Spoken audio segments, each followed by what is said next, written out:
कांग्रेस नेता राहुल गांधी के विमान को सोमवार रात वाराणसी एयरपोर्ट पर उतरने की इजाजत नहीं मिली। प्रयागराज में एक निजी कार्यक्रम में शिरकत करने राहुल को बाबतपुर एयरपोर्ट से सड़क के जरिए जाना था। वाराणसी के बाबतपुर एयरपोर्ट पर राहुल के विमान को उतरने की इजाजत नहीं मिलने पर कांग्रेसियों ने नाराजगी जताई। प्रांतीय अध्यक्ष और वरिष्ठ नेता अजय राय ने पीएम मोदी और बीजेपी पर तीखा हमला बोला। और आज ये यहाँ पर एयरपोर्ट अथॉरिटी ने पूरी तरीके से सरकार के दबाव में और राष्ट्रपति का हवाला देकर इन्होंने उनकी जहाज उतरने नहीं दी, परमिशन नहीं दिया और कार्यक्रम कैंसिल कराया। पूरी तरीके से सरकार घबराई हुई है राहुल जी से। देश के प्रधानमंत्री जी निश्चित तौर से राहुल जी जब से यात्रा निकाले हैं घबरा गए हैं और पूरी तरीके से उनको परेशान किया जा रहा है, उनको रोका जा रहा है और प्रताड़ित करने का कार्य। संभावना जताई जा रही है कि राहुल निजी कार्यक्रम में शिरकत करने आज सीधे प्रयागराज पहुंच सकते हैं। त्रिपुरा चुनाव में बीजेपी ने पूरी ताकत झोंक दी है। सोमवार को पीएम मोदी 2 दिन में दूसरी बार राज्य के चुनावी दौरे पर पहुंचे। प्रधानमंत्री ने अगरतला में जनसभा को संबोधित करते हुए कांग्रेस और लेफ्ट पर जमकर निशाना साधा। 25-30 साल में जो खाई त्रिपुरा में खोदी गई थी, उसे भरने के लिए त्रिपुरा की भाजपा सरकार दिन रात मेहनत कर रही है। केरल के वायनाड में राहुल गांधी ने एक जनसभा को संबोधित करते हुए प्रधानमंत्री पर निशाना साधा। कांग्रेस नेता ने तंज कसते हुए कहा कि मेरा अपमान करने से पीएम सच बोलने की जिम्मेदारी से बच नहीं सकते।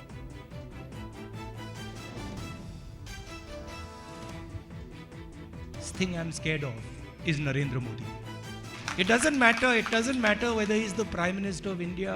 And one day, he will be forced to face his truth.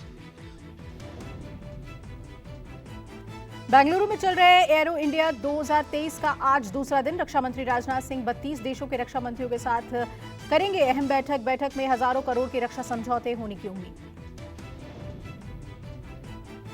आज मीटिंग में Boeing, Lockheed Martin, Israel aerospace सहित हथियार बनाने वाली कई कंपनियों के सीईओ भी शामिल होंगे। 5 दिनों तक चलने वाले एयर शो में 98 देशों के 100 से ज्यादा विदेशी कंपनियां हिस्सा ले रही हैं।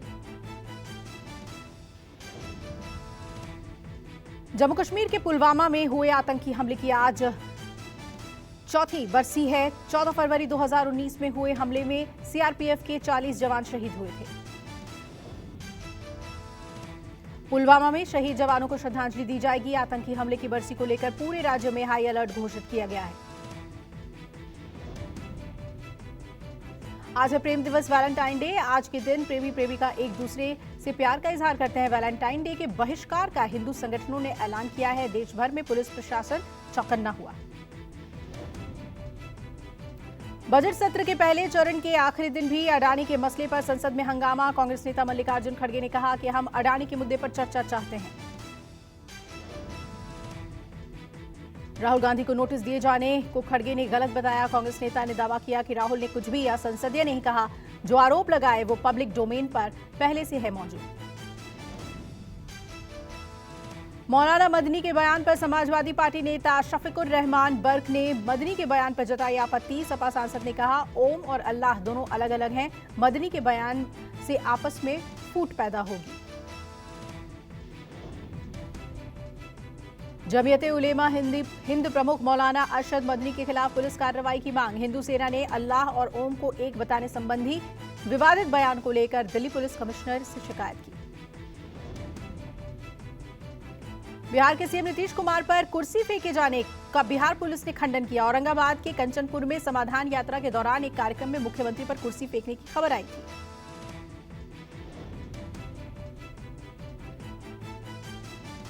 मान नाम से स्टील भी है। पंजाब के राज्यपाल बनवारी लाल पुरोहित और सीएम भगवंत मान के बीच तनातनी।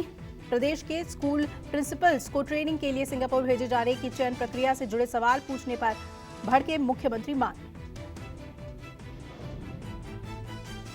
पंजाब सीएम ने गवर्नर पुरोहित को दिया 2 टूक जवाब। कहा हमारी सरकार 3 करोड़ पंजाबियों के प्रति है जवाबदेह, केंद्र या उसके मनोनीत राज्यपाल के प्रति नहीं।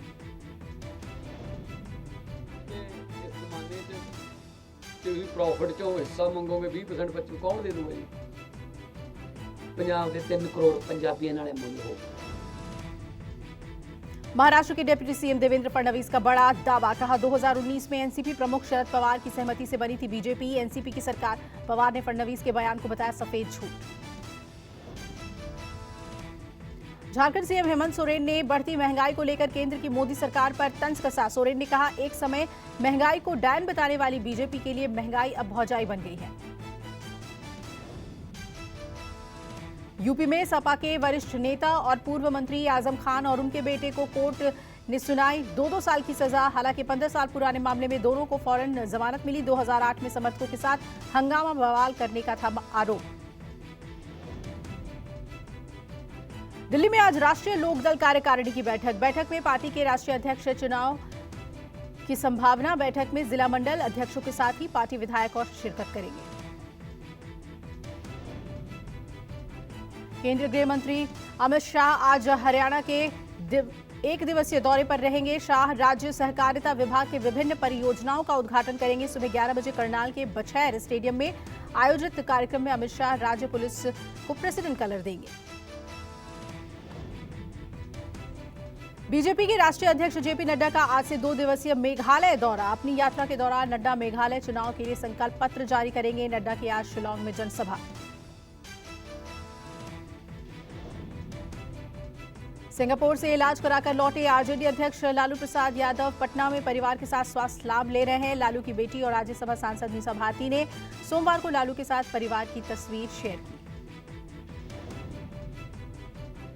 सुप्रीम कोर्ट में हिंडनबर्ग अडानी विवाद पर सोमवार को हुई सुनवाई। केंद्र ने कोर्ट की निगरानी में जांच समिति बनाने पर जताई सहमति। सरकार ने हालात से निपटने में सेबी को बताया सक्षम। 17 फरवरी को मामले की अगली सुनवाई। अडानी ग्रुप के खिलाफ हिंडनबर्ग रिपोर्ट पर केस की जांच को लेकर जताई सहमति पर कांग्रेस ने कसा तंज।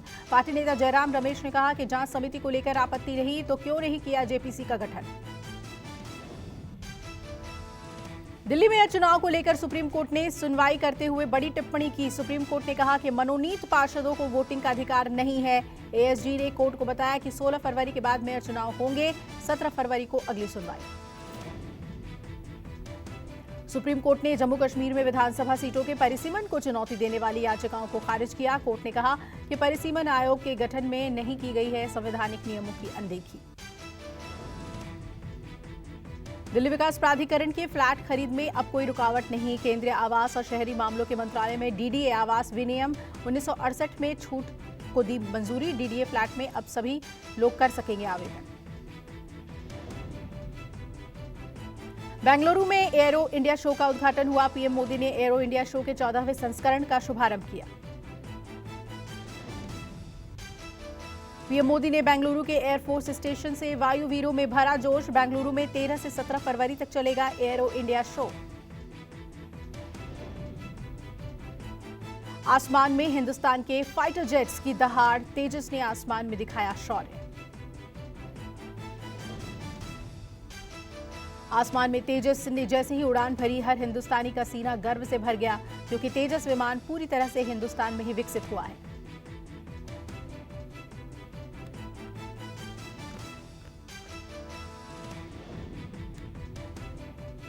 एशिया के सबसे बड़े शो एरो इंडिया के उद्घाटन समारोह में बोले पीएम मोदी। कहा, बेंगलुरु का आसमान आज नए भारत का साक्षी बन रहा है। दूर की सोच रखता है आज का भारत। पीएम ने कहा, एरो इंडिया भारत के बढ़ते सामर्थ्य का उदाहरण। एरो इंडिया केवल एक शो नहीं, ताकत भी है। फाइटर जेट की तेजी भारत की सफलता का प्रमाण। रक्षा मंत्री राजनाथ सिंह ने कहा, एरो इंडिया एरोस्पेस के प्रदर्शन की 2 विशेषताएं, ऊंचाई और गति। रक्षा मंत्री ने कहा, रक्षा क्षेत्र ने कुछ सालों में एक लंबी यात्रा तय की है। यात्रा में रक्षा क्षेत्र ने सफलता के कई पड़ाव पार किए, जो आगे चलकर इस क्षेत्र में मजबूती का स्तंभ बने।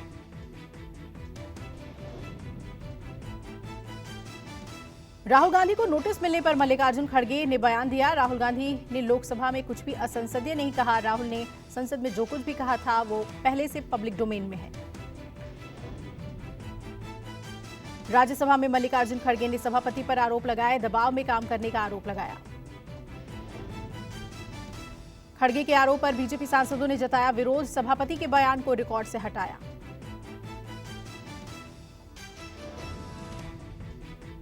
छतरपुर में बागेश्वर धाम के धीरेन्द्र शास्त्री की पंडोखर सरकार ने पोल खोलने की दी चुनौती। दतिया पंडोखर धाम में पीठाधीश्वर पंडित गुरुशरण शर्मा ने पर्चा बनाने वाले को भी खुला चैलेंज किया। बागेश्वर धाम में 7 दिवसीय महोत्सव का आज दूसरा दिन। आज कई कथावाचकों का होगा प्रवचन। 18 फरवरी को सीएम शिवराज सिंह करेंगे महोत्सव में शिरकत। बागेश्वर धाम के दर पर सोमवार को एमपी के पूर्व सीएम कमलनाथ दरबार में मत्था टेकने पहुंचे। हिंदू राष्ट्र बनाने के लिए महायज्ञ कर रहे हैं धीरेन्द्र शास्त्री। बागेश्वर धाम प्रमुख भारत को हिंदू राष्ट्र बनाने के संकल्प को लेकर यज्ञ कर रहे हैं। बागेश्वर बाबा धीरेन्द्र कृष्ण शास्त्री पर फिर बोले स्वामी प्रसाद मौर्य। कहा, अगर इतने चमत्कारी हैं तो चीन को भस्म क्यों नहीं कर देते।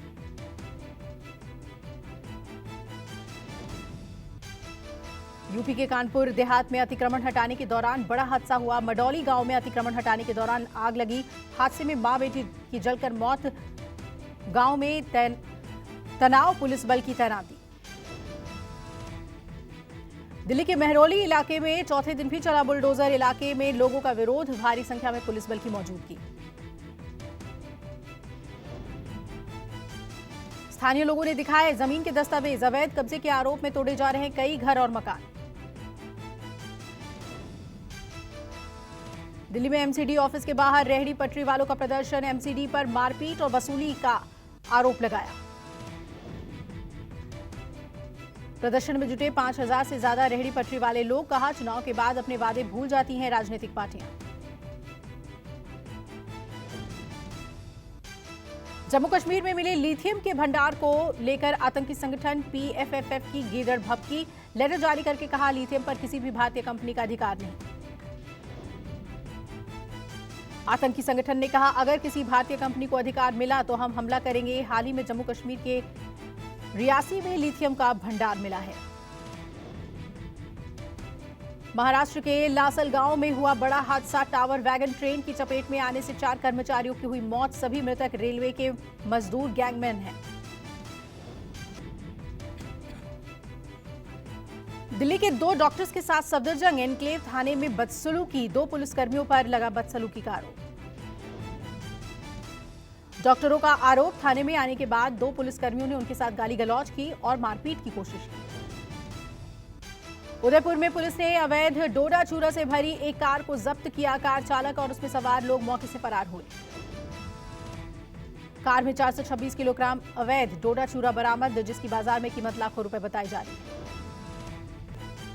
विनाशकारी भूकंप में 183 घंटे के बाद कहारन मारस में एक अपार्टमेंट के मलबे से 10 साल की बच्ची को जिंदा निकाला गया। वहीं हैते शहर में भी एक महिला 177 घंटे के बाद मलबे से जिंदा निकली। उसे अस्पताल में भर्ती कराया गया। तुर्की का कहराम मनमारस शहर में लाशों को दफनाने के लिए जमीन कम पड़ गई है। जंगलों को काटकर कब्रिस्तान बनाया गया। शहर में 5000 शवों का सामूहिक अंतिम संस्कार किया गया। तुर्की में भूकंप से लाखों लोग बेघर हो गए हैं। एक अनुमान के मुताबिक 6 लाख के करीब लोग फिलहाल राहत शिविरों में रह रहे हैं। भारत ऑपरेशन दोस्त के तहत तुर्की और सीरिया को मदद भेज रहा है। तुर्की के अडाना और गाजियाटेप एयरबेस पर भारत का C-17 ग्लोब मास्टर राहत सामग्री की 7 खेप पहुंचा चुका है। भारत के ऑपरेशन दोस्त के तहत राहत सामग्री लेकर एक फ्लाइट सीरिया पहुंचा। 23 टन राहत सामग्री से लदी इस फ्लाइट का दमिश्क एयरपोर्ट पर स्वागत किया गया। तुर्की सीरिया बॉर्डर पर बचाव राहत के दौरान विद्रोहियों से झड़प। इजरायल ने सीरिया बॉर्डर से अपनी रेस्क्यू टीम को वापस बुलाया। जर्मनी और ऑस्ट्रिया ने भी तुर्की से अपने बचाव दल को वापस बुलाया। तुर्की में भूकंप राहत बचाव के लिए इजरायल ने 450 बचाव कर्मियों का दल भेजा है। तुर्की विदेश मंत्रालय के मुताबिक दुनिया भर के 99 देशों ने मदद का हाथ बढ़ाया।